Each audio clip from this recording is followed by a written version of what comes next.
A última jogada.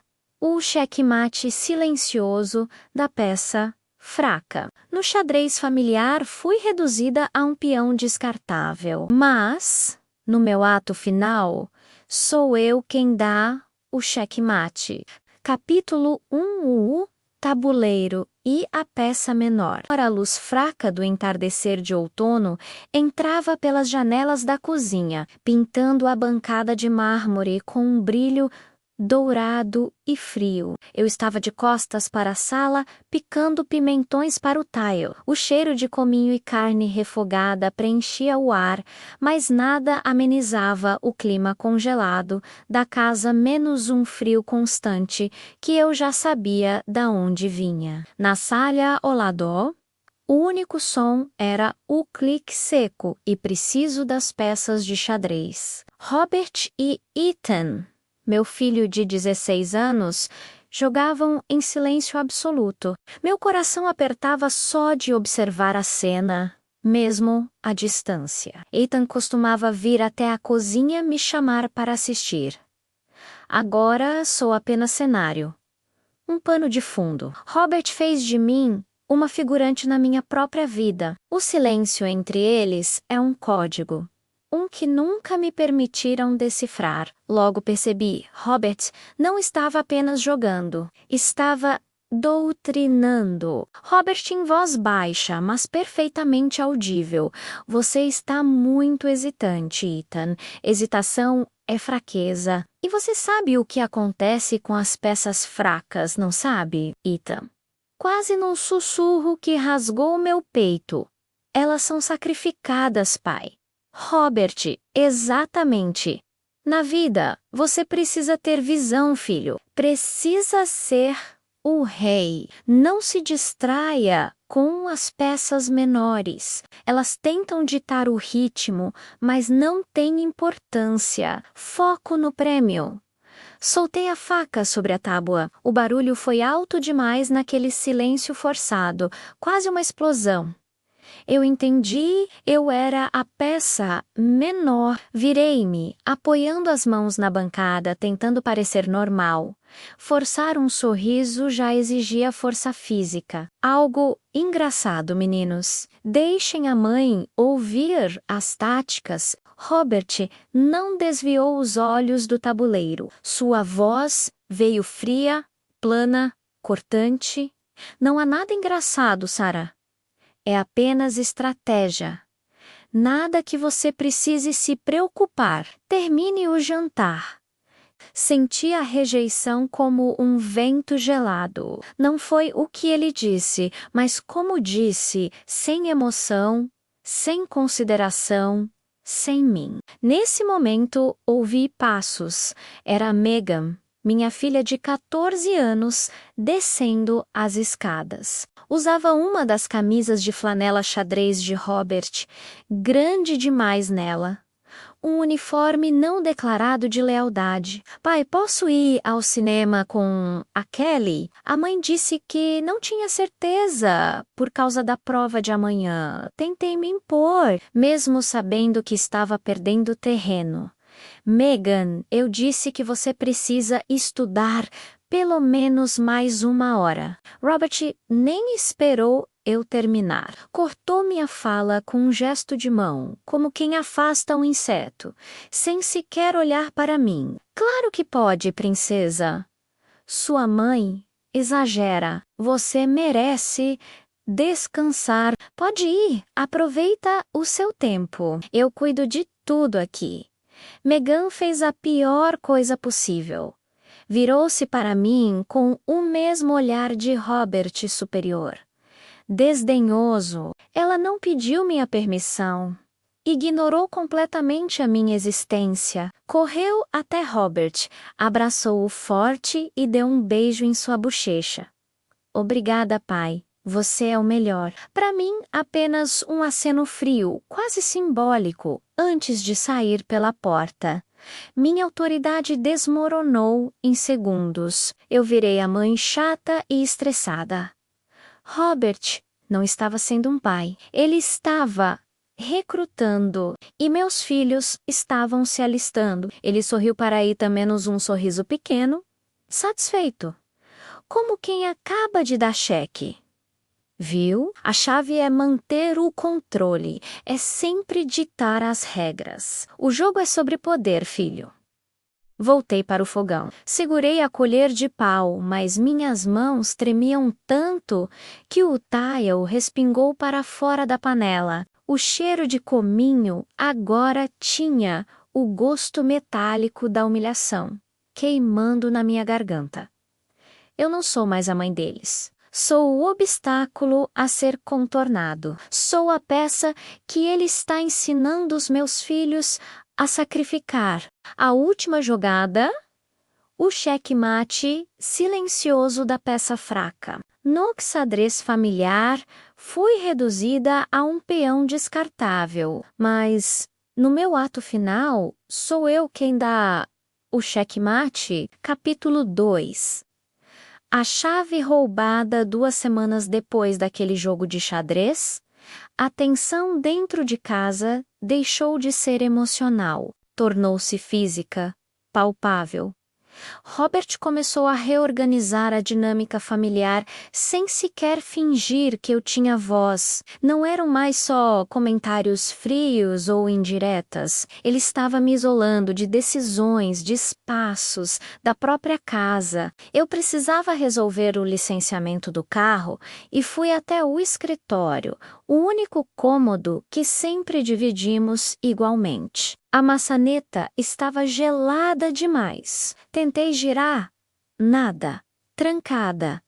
Robert, chamei, com a voz mais firme do que pretendia. Você viu a chave de prata do escritório? Preciso pegar os documentos do carro. O prazo é hoje. Ele estava na sala de TV com Ethan e Megan assistindo futebol. Meu chamado interrompeu exatamente no momento em que a torcida explodiu e o silêncio da sala caiu pesado. Está junto dos meus documentos, Sarah, respondeu com aquela calma teatral que ele adorava performar. Decidi que vou cuidar das finanças e dos papéis. Agora você estava sobrecarregada. A palavra bateu em mim como uma porta fechando. Sobrecarregada. Tentei responder, mas ele não me deixou terminar. Dessa vez, levantou a voz só o suficiente para que Ethan e Megan escutassem cada sílaba. Eles estão preocupados com o seu estresse. Você precisa relaxar. Eu sou o provedor desta casa. Então, deixe o provedor cuidar das coisas. É melhor para todo mundo.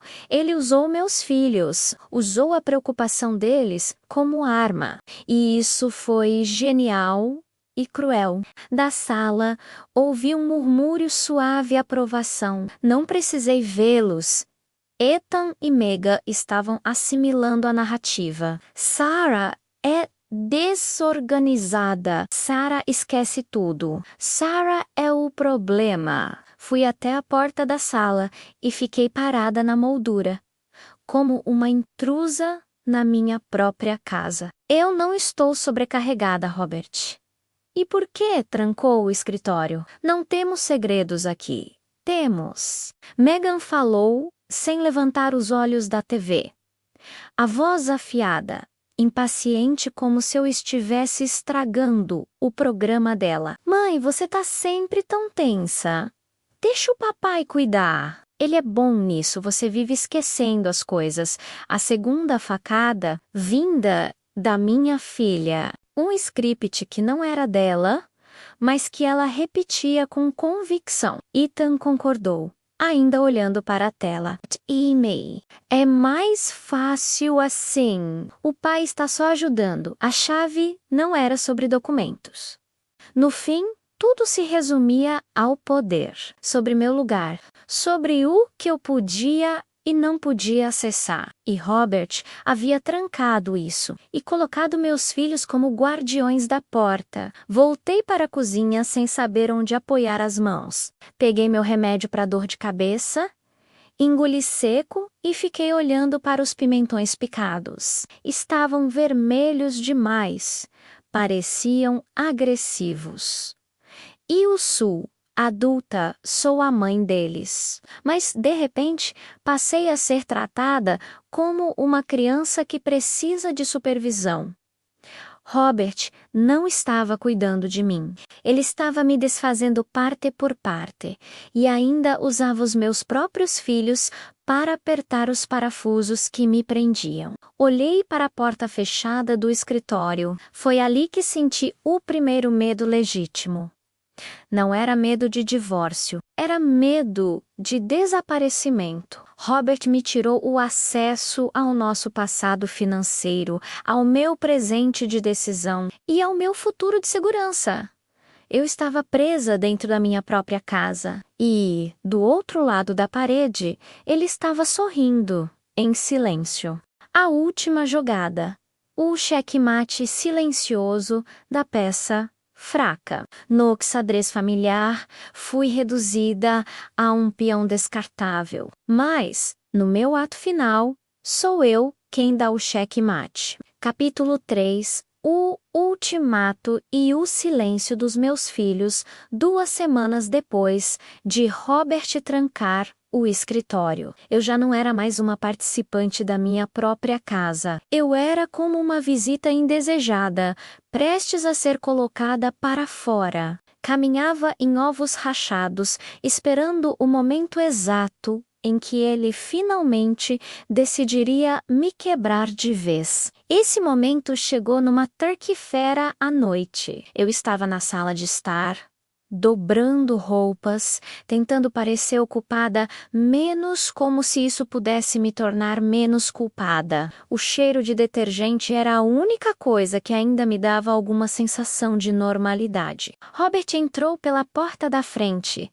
não com o sorriso falso de sempre, mas com o rosto duro, pálido, fechado. Ele segurava a conta de luz dobrada na mão, e a forma como apertava o papel já era um aviso. Sarah, a voz dele não era alta, mas era afiada, carregada, pior do que um grito. Era um rugido contido usado para me perfurar. Você pode me explicar isto? Ele jogou a conta sobre a pilha de toalhas limpas. O papel caiu justamente sobre a toalha favorita do Ethan. É a conta de energia, Robert. O aquecimento ficou ligado por causa do frio do outono. E a lava-louça já é velha. Eu te disse que pare de dar desculpas. Ele me cortou com violência. Eu podia sentir o hálito dele, frio, com cheiro de hortelã, irresponsável. Como você consegue gastar tanto? Eu estou construindo um futuro para nós. Eu e você age como uma criança com um cartão de crédito. A palavra não saiu dele como uma mentira bem ensaiada, dita com tamanha convicção que quase parecia verdade. Robert, tentei dizer, segurando minha voz para que ela não tremesse. Eu sou a única que lembra de apagar as luzes. Você comprou um aquecedor novo para a piscina e o gasto. Cale-se. O sussurro dele foi mais cortante do que qualquer grito. O olhar estava fixo em algum ponto acima da minha cabeça, como se eu nem existisse. Eu sou o único que trabalha aqui. Sou o único que manda. E sabe o que eu decidi? Ele deu um passo para trás. Seus olhos se moveram em direção ao alto da escada, onde eu sabia que Ethan e Megan estavam espiando, imóveis, presos pelo som da discussão. Aquilo não era apenas uma briga, era uma encenação. Ele estava apresentando o show completo para o júri. Robert, agora em voz alta e teatral. Eu não aguento mais o seu drama, Sarah.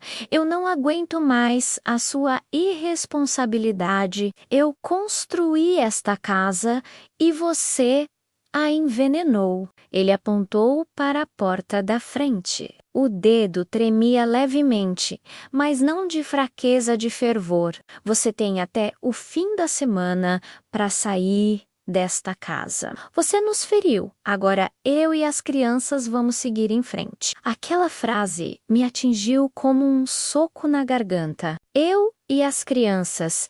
Era como se ele tivesse assinado minha certidão de óbito como mãe. Meus olhos se encheram de lágrimas, mas eu me recusei a piscar. Olhei para a escada, para meus filhos parados ali como sombras congeladas. Ethan, meu filho mais velho, estava de braços cruzados. Megan tinha a mão sobre a boca, mas seus olhos não pediam nada. Não havia medo, não havia empatia, não havia sequer dúvida. E o pior de tudo, eles não vieram em minha defesa. Não disseram: pai, para, ela é nossa mãe. O silêncio deles foi a sentença. O silêncio deles disse: ele está certo, ela merece. Eu não respondi, não implorei. A humilhação de ser expulsa na frente dos meus filhos e o silêncio frio deles já era resposta suficiente. Peguei a conta amassada, alisei o papel e coloquei novamente sobre a pilha de toalhas. Virei as costas e caminhei em direção ao quarto de hóspedes, o único lugar onde eu ainda podia dormir. Não foi a discussão que me destruiu, foi o olhar deles. Frio, né? Sabe aquele tipo de frio que faz você querer um chocolate quente? Um vazio que pesa, distante quando o Robert diz: eu e as crianças, eu entendi. Eu não estava perdendo apenas meu marido e minha casa. Eu estava perdendo meus filhos. A última jogada, o cheque-mate silencioso da peça fraca, no xadrez familiar, fui reduzida a um peão descartável. Mas, no meu ato final, sou eu quem dá o cheque-mate? Capítulo 4. O apartamento miserável. 6 meses se passaram desde que Robert me expulsou daquela casa. O divórcio seguia lento, burocrático e doloroso, e cada documento assinado era mais uma confirmação de que eu estava, oficialmente, sendo apagada da minha própria história. Consegui um pequeno apartamento de 2 quartos em um complexo a 30 minutos da antiga casa. Era limpo, claro, organizado, mas parecia menor do que o closet de sapatos do Robert. Usei o adiantamento do divórcio para comprar apenas o essencial, um sofá-cama que parecia pedir desculpas por existir, e uma TV de 32 polegadas que parecia um selo postal grudado na parede enorme da sala. Aquele sábado era meu final de semana de custódia. Passei a manhã inteira limpando, reorganizando, tentando desesperadamente encher aquele lugar de um calor que eu própria já não sentia. Eu queria que meus filhos vissem que eu estava tentando, que eu ainda lutava por nós. Preparei tudo. Fiz o bolo de chocolate duplo favorito da Megan e comprei o videogame que Ethan tinha mencionado de passagem. A ansiedade fazia meu estômago doer enquanto eu esperava Alice Sheguram. O vizinho pago por Robert os deixou. Esse simples detalhe já dizia tudo. Entraram quase sem me abraçar. 2 adolescentes pesados de ressentimento. A porta se fechou. O cheiro de bolo não competia com o mau humor deles. Forcei um entusiasmo que tremia na voz, tão artificial que me pareceu histérico. Eu fiz o bolo de vocês. E comprei aquele novo videogame, Ethan. Está no seu quarto. Megan mal me olhou. Varreu o apartamento com os olhos.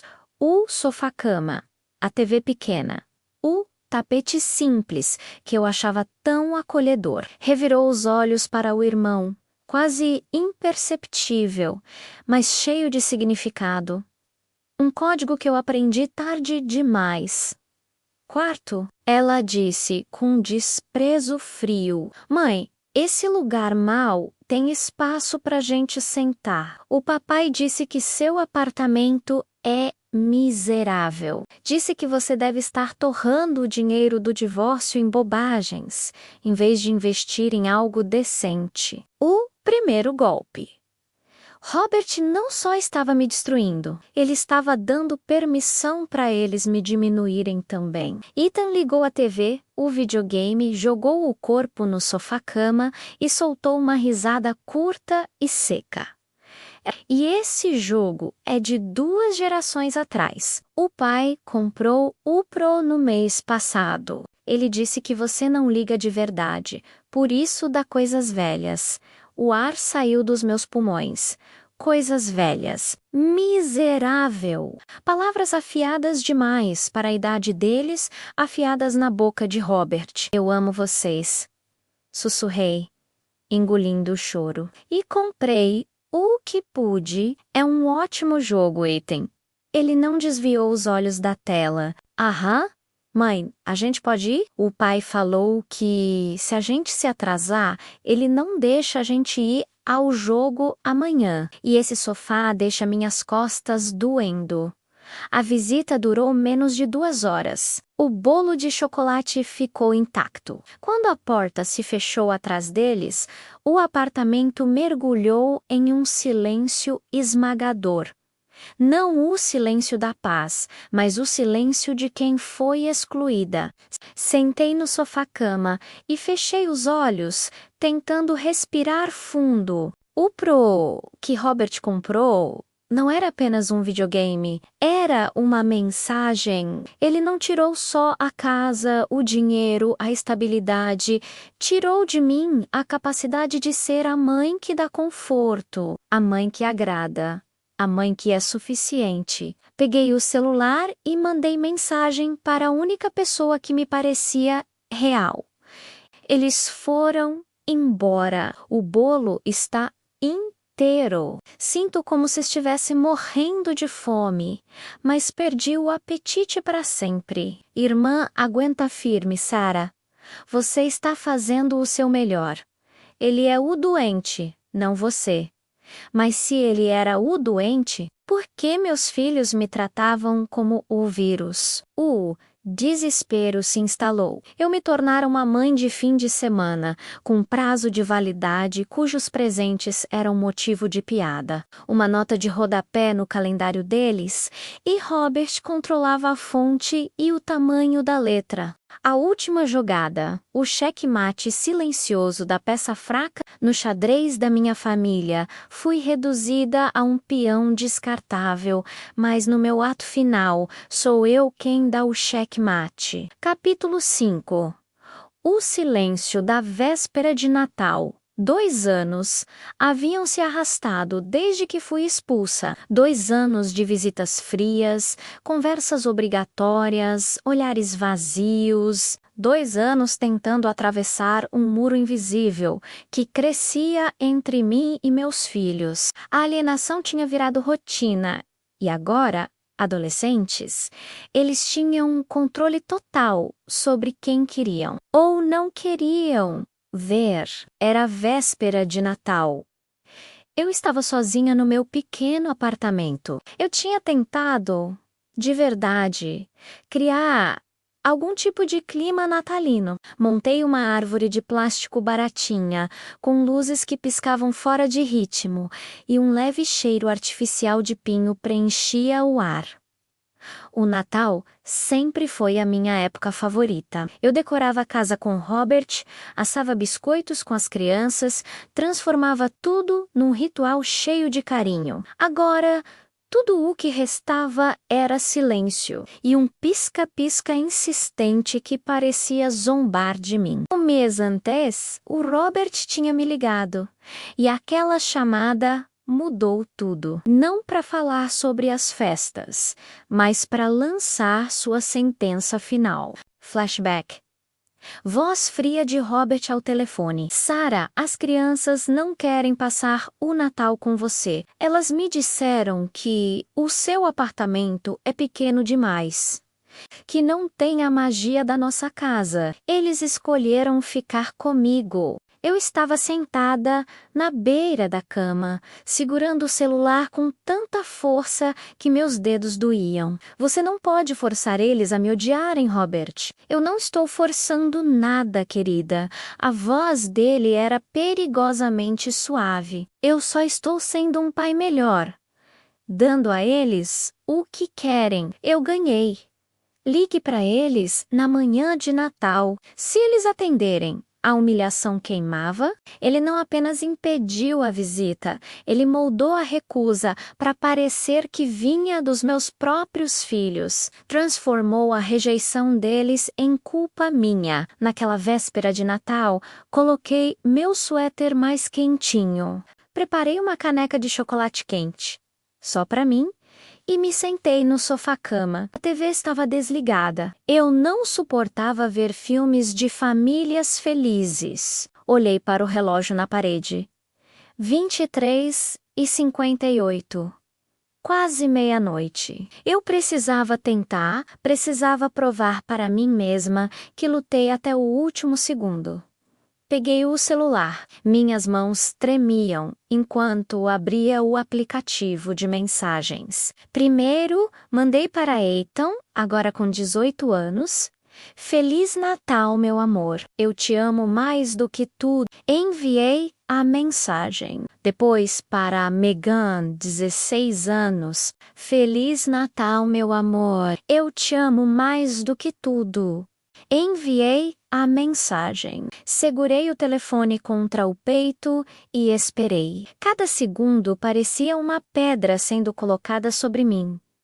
Eu rezava por um bip, um emoji, uma única palavra. Então veio o golpe final, o mais silencioso de todos. A mensagem para Ethan mudou de enviada para visualizada. Logo depois, a de Megan também mudou para visualizada. Nada além disso. Nenhum oi, mãe. Nenhum feliz Natal. Nenhuma reciprocidade.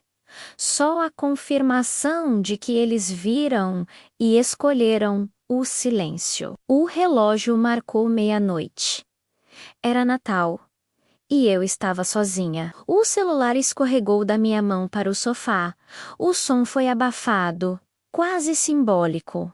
Era um luto vivo. Eu ainda respirava, mas tinha perdido meus filhos. Robert não precisou de chaves, muros ou cadeados. Ele usou desprezo e eles aprenderam a reproduzi-lo. Eu morria um pouco a cada visualizada sem resposta. Naquela noite, a solidão não era só a falta de companhia, era a falta da minha própria identidade como mãe. Era a ausência de propósito, era o silêncio absoluto que só a alienação parental extrema consegue impor. A última jogada. O xeque-mate silencioso da peça fraca. No xadrez da minha família, fui reduzida a um peão descartável, mas, no meu ato final, sou eu quem dá o xeque-mate. Capítulo 6. O silêncio final. 5 anos se passaram desde o ultimato de Robert. As visitas obrigatórias terminaram quando Ethan e Megan completaram 18 anos. Eles escolheram a casa do pai, o conforto, a narrativa fácil, a versão conveniente da história. Eu tinha acabado de completar 50. E aquela guerra silenciosa havia me desgastado muito mais do que o divórcio. Eu ainda enviava mensagens nos aniversários. Recebia um ok, ou, na maioria das vezes, o velho e cortante visualizada. 6 meses atrás, descobri o câncer. Não uma batalha heróica, mas uma doença silenciosa, lenta, quase tão discreta quanto o meu luto. Os médicos disseram que havia tratamento, mas exigia tempo, cuidado e, acima de tudo, apoio. Eu estava deitada na cama do hospital, encarando o teto branco, o Dr. Shun. Um homem gentil de meia-idade folheava o meu prontuário ao lado. Cena, o bip constante das máquinas era minha única companhia. Não era o silêncio da rejeição, era o silêncio da exaustão. A senhora precisa de um cuidador, senhora Miller, disse o Dr. Chun, fechando o prontuário com cuidado. Seus olhos evitaram os meus, e isso já respondia à pergunta que ele ainda não tinha feito. Alguém da família, seus filhos, talvez, eles poderiam ajudar durante a quimioterapia. Eu forcei um sorriso, fraco, vazio, tão oco quanto a minha agenda nos feriados. Não se preocupe, doutor, falei. E a mentira escorreu com uma facilidade quase ensaiada. Eu tenho amigos. Eles só estão ocupados. Eu vou me virar. Eu não liguei para Robert, eu não liguei para o Ethan, agora na faculdade, e cada vez mais parecido com um pai, educado, ambicioso, distante. Não liguei para Megan, no último ano do ensino médio, ansiosa para deixar a cidade e provavelmente para me deixar junto. Eu abandonei a dor. Decidi que meu último ato de amor seria não ser um peso para eles, não obrigá-los a testemunhar minha fragilidade. Eu os libertaria da suposta vergonha de cuidar de mim. Naquele quarto branco, tive uma epifania fria, como metal. Robert nunca quis apenas a guarda dos filhos. Ele queria que eu acabasse sozinha. Queria que eu morresse longe deles. E, ao desistir da luta, ironicamente, eu estava cumprindo exatamente o que ele sempre previu. Nas semanas seguintes, organizei meus poucos pertences. Eu não tinha nada valioso, apenas o anel de formatura de Ethan e o colar que Megan me deu quando tinha 7 anos. Pedi ao meu advogado que preparasse um testamento simples. Tudo o que eu tinha mesmo que pouco deveria ir para eles. Ele perguntou se eu gostaria de deixar uma carta. Pensei em escrever 20 páginas, descrevendo cada manipulação de Robert, cada mentira, cada Natal silencioso. Mas não escrevi. Eu sabia que, se o fizesse, Robert diria que eu estava instável ou dramática mais uma vez. Peguei um papel timbrado do hospital, limpo, branco, escrevi apenas uma frase, com uma mão trêmula, mas firme. Não é culpa de vocês. Eu os amei. Sempre.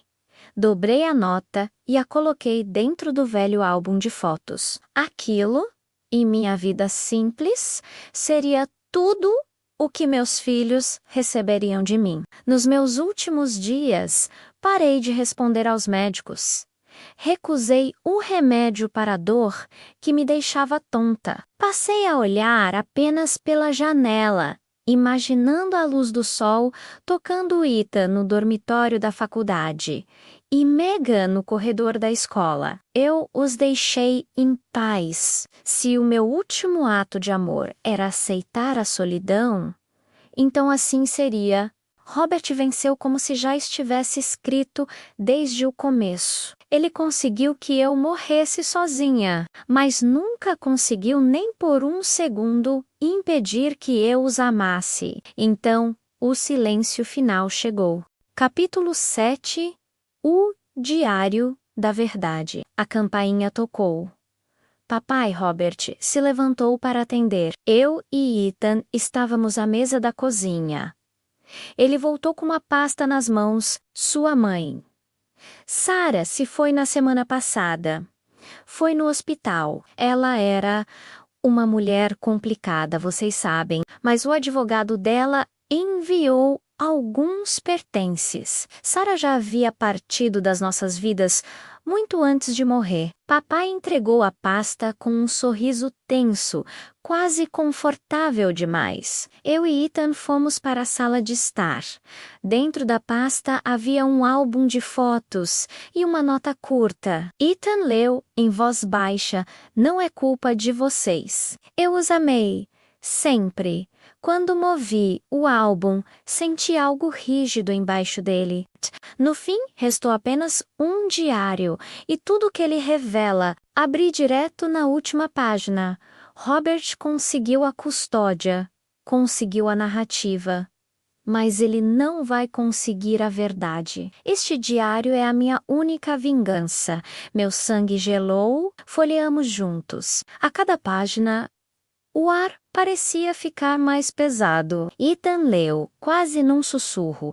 23 de outubro, 5 anos atrás, Robert me expulsou na frente das crianças. Eles me sacrificaram como peça fraca. Robert estava rindo por dentro. Eu li a entrada seguinte.